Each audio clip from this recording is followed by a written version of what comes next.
guys, it's Matt here from Seeds of Awareness. Have you ever been told that you're overly sensitive or too sensitive, as if this was a negative thing? Have you ever carried that belief through your life, that telling yourself that I'm too sensitive, I've got to sort of toughen up or strengthen up, I've got to stop being so sensitive? I think many people in our culture and all throughout the world have been told this and feel this way, and as a result they feel a lot of shame about their sensitivity, and they try to block their sensitivity, they try to mask it and try to live up to what our culture sort of openly and sort of covertly tells us that we have to be or have to act like as humans. And men especially get pummeled with this message, but everyone does as well. And that is that we have to be confident and we have to show that we've got our lives and everything together, and we're on top of things, and we're strong and can be relied upon, and we're not too sensitive. We block our sensitivity, and we sort of get told that it's unmanly or weak to sort of show vulnerability and show our emotions and display our sensitivity. And I think that is a really sad thing, because our sensitivity, as I really want to help you understand by the end of this video, our sensitivity is our access to our truest and most deepest gifts. And our sensitivity is actually our body's intelligence. And when we stifle that because we feel shame about it, what we're doing is we're stifling our being. We're creating a divide in our being, and we are fragmenting ourselves internally, and we're not allowing our sensitivity, which is our intelligence, to kind of flow through us into the world, revealing our gifts to the world. And we live a life, I believe, far below the potential and sort of soul gifts that we came here with. But I think that sensitivity as well needs to be grounded. We don't know how to ground our sensitivity, so it feels we have this sensitivity in ourselves to the world and to others and to our emotions, and we don't know how to actually ground it. We don't know how to integrate it into our body, so it becomes like a scary sort of thing. And it can happen from a very young age, as we sort of, our sensitivity to the world and to others can seem overwhelming, so we learn very quickly to block it. We learn very quickly to stifle it, and we start developing a fear of being truly seen. And this can come a result of all sorts of things. As children, we're so sensitive, being bullied in the schoolyard, or being told no by your parents or by the teacher, or being shamed in any sort of way can overwhelm us emotionally and cause us to really shut down our sensitivity. But what I want to help redefine for you is how you define sensitivity, what sensitivity means to you. And in his epic book called Radical Wholeness, embodiment expert Philip Shepherd provides us with an amazing new explanation of sensitivity, and also how we can ground it. I really think his work is just absolutely groundbreaking, and something that a lot of people need to hear, because in our society can be so full on to sensitive people who don't know how to ground it.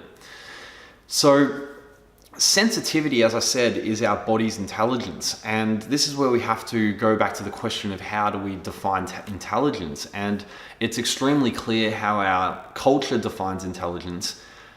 It's very open and very clear. And how our culture defines intelligence is to be able to analyze things through the head, disconnect from emotions, because they can distort the all-amazing logic and analytical powers of the head and the brain, and observe things in life, including yourself, in an abstract fashion, breaking it down to bits of information, knowable data that you can memorize and then regurgitate whenever you want. And that's intelligence. That's how we get taught at school. We get sat down in chairs. Our body's intelligence, which is flowing through us, is not harnessed, at least at most schools. I don't think it is. It certainly wasn't at my school. Maybe at some schools like the Steiner schools it is. But the body's intelligence, which we express uninhibited as kids, gets stifled as we have to silence and stifle the body sit in a desk for hours a day and learn through the head bits of information, bits of data, and the kid who can regurgitate that the best through their head using only their logic and abstract thinking is the one that gets rewarded the most. And the kids who can't control their body's intelligence and their body's sensitivity are the ones who get shamed and punished and sent to detention and all these things. So this divide between our head and our body's intelligence begins at a very early age. And for those who feel this is weird, they get made to feel the weird ones because everyone else in society is operating from this head-centric intelligence. And I'm not demonizing head-centric, analytical, abstract intelligence. It's actually really important. But when it's disconnected from our body's intelligence, I think it can become a really dangerous thing because it's disconnected from our sensitivity, and it leads to a world that we see now where no matter how intelligent we've become, how good our science has become, because we've lost our sensitivity to nature and to ourselves, we've pushed the ecosystems of this planet to the absolute brink. And then we think we can think our way out of it with the same intelligence that got us in this bloody mess in the first place. And science loves abstract intelligence. That's what it's based on, rather than understanding the body as this holistic, unified organism, which is also part of this holistic wholeness of nature. It views the body in individual parts and breaks down all these parts like it's a car, and you can understand the car by just understanding all the parts. So science loves to study it in an abstract fashion, which means to pull something away from its original wholeness and study that thing. So we can pull the cell out of a body and we can study that cell and understand how it works. But yet we don't seem to understand how the natural ecosystems of this planet work, because as I said, we have literally pushed them to their absolute brink. The planet is straining under the pressure we're putting on it. So our whole world is dominated and created based on this head-centric, abstract, analytical type intelligence. But then there's another intelligence, which is the body's intelligence, which is something we're not taught how to harness. We're not taught anything about. Most people don't even know there's a body's intelligence. They just think the body's this machine that evolved just to carry around the head where all our intelligence lies. But the body is permeating with intelligence.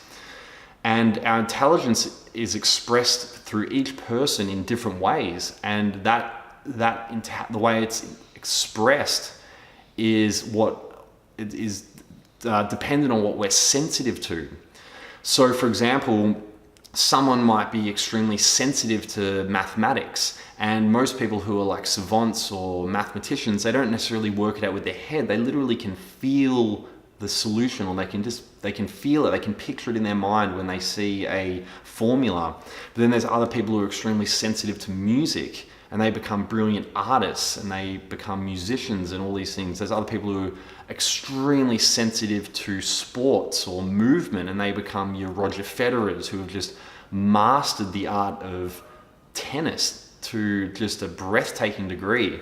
Or people sensitive to other people's energies, who become empaths and energy workers and body workers, who can help move the energy through your body because they can sense and feel it. Or there's people who are extremely sensitive to different frequencies that most of us aren't that attuned to, and they become clairvoyants or psychics, and they can actually see entities and energies in other realms that most of us aren't attuned to.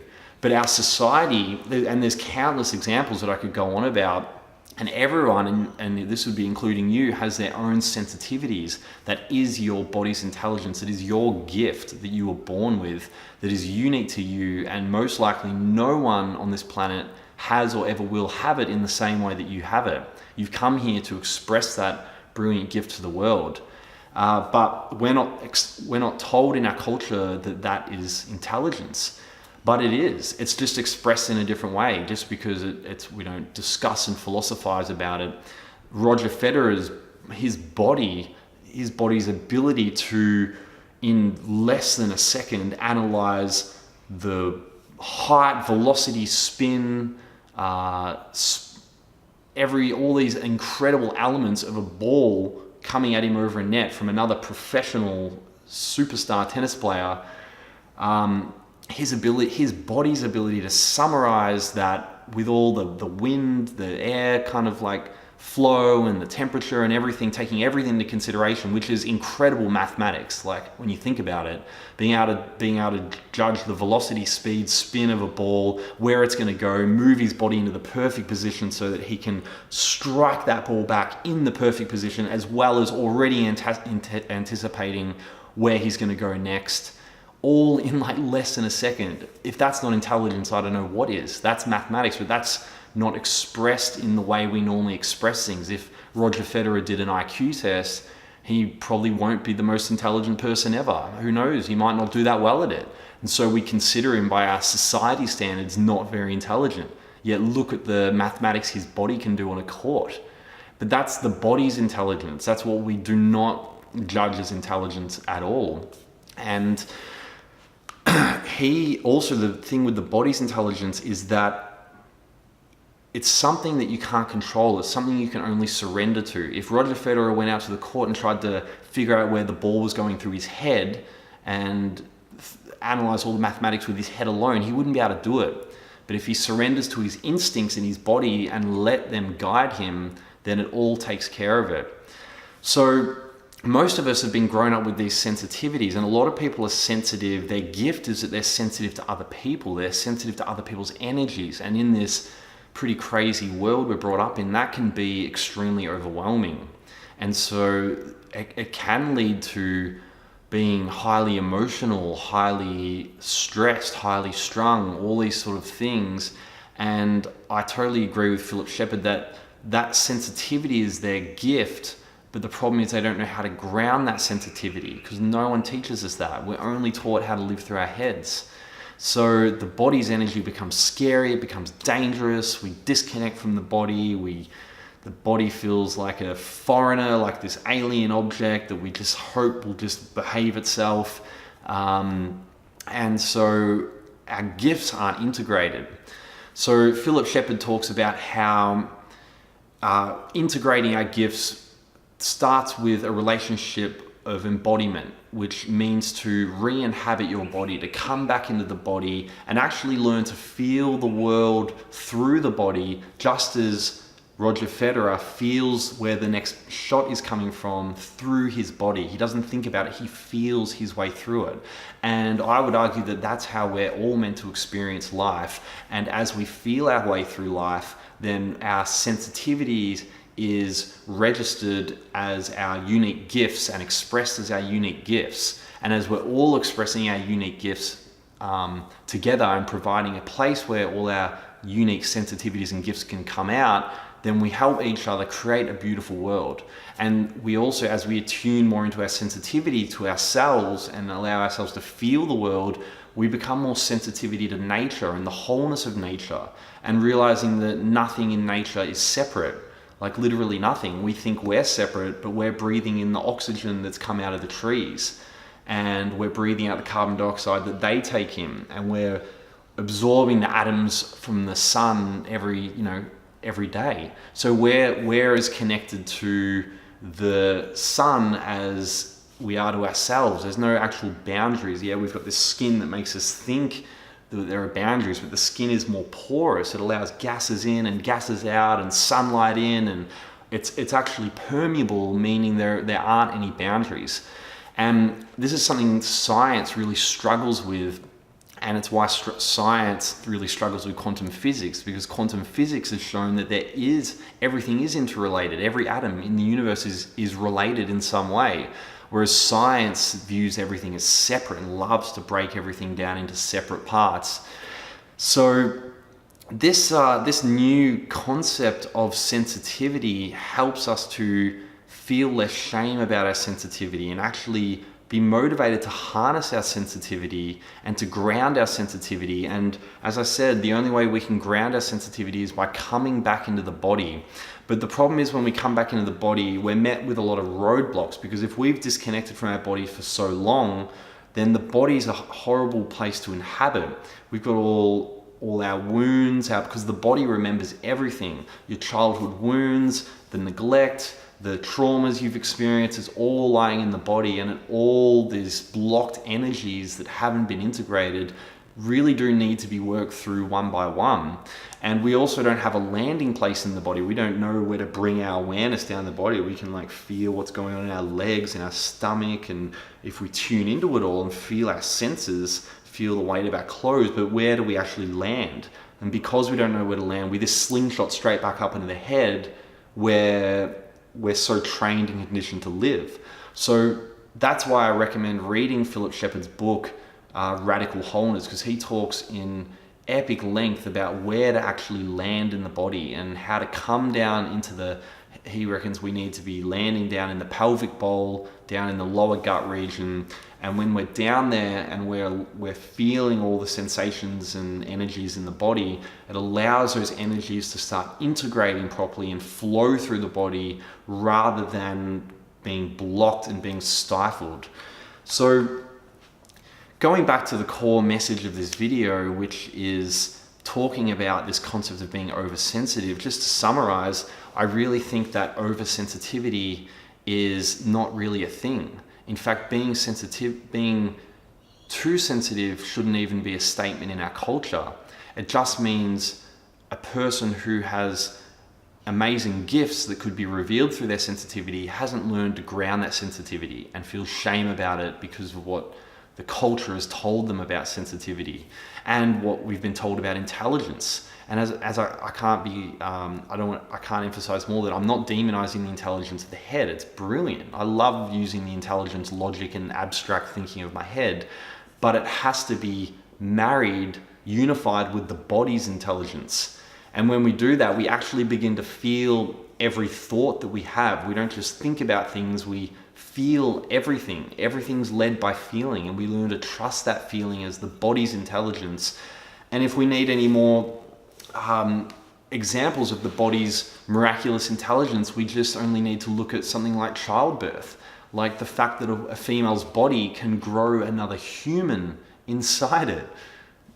What the hell? That is just a miracle that's beyond words. Childbirth and having a baby is something that changes people's lives forever because it's just a miracle of nature that you've got to be in awe of.